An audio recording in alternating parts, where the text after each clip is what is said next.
Let's be honest. You're ambitious. You've got these massive dreams swimming around in your head. That business you want to start. That body you want to build. That life you've been imagining since you were a kid. But there's this frustrating disconnect, isn't there, between what you know you're capable of and what you actually do each day. And let's call it what it is: you're being lazy.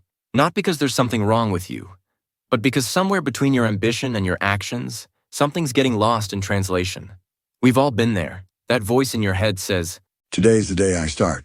but then you don't. And that creates this tiny seed of guilt.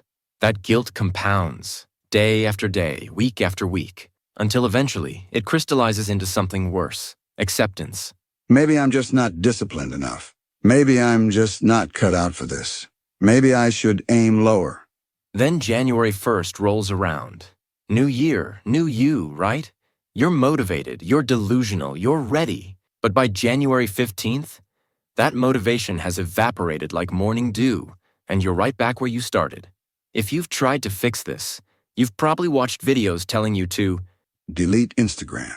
Use website blockers. Follow the Pomodoro technique. Create a perfect morning routine. But here's the uncomfortable truth. These are Band-Aids. They might work for a few days, but they're treating the symptoms, not the disease. They're like trying to fix a leaking pipe by putting a bucket underneath it. So what's the actual problem? What's the root cause that nobody's talking about?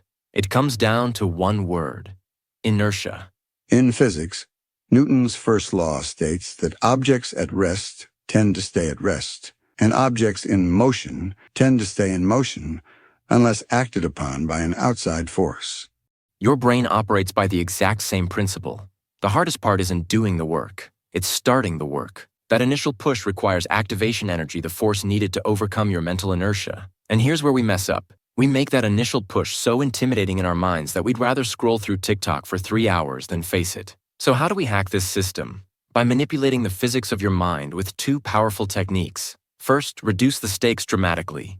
Instead of saying, I need to write my entire 5,000 words essay tonight, tell yourself, I'm just going to write 50 words. that's it, 1 paragraph. The inertia required to write 50 words is negligible. It's like pushing a pebble instead of a boulder. And once those 50 words are written, you've already overcome inertia. You're already in motion. Second, use the 2-minute rule. Tell yourself you'll do the dreaded task for just 2 minutes. That's it, just 120 seconds. And don't feel like working out? Put on your workout clothes and move for 2 minutes. Don't feel like cleaning? Set a timer and clean for 2 minutes. Don't feel like working on your side project? Open your laptop and work for 2 minutes. Here's the magic. 80% of the time, you'll continue past the 2 minutes. Why? Because objects in motion stay in motion. Once you've overcome that initial resistance, momentum takes over and carries you forward. This principle works universally. Whether you're building a business, getting in shape, learning a new skill, writing a book, maintaining relationships, developing healthy habits, the physics remain the same. The hardest part is always the start. Remember what Martin Luther King Jr. said? You don't have to see the whole staircase. Just take the first step. Your ambition isn't the problem. Your laziness isn't a character flaw. You've just been fighting physics without realizing it. So stop trying to move mountains today. Just move a pebble for 2 minutes and watch as the laws of physics transform your life, one tiny action at a time.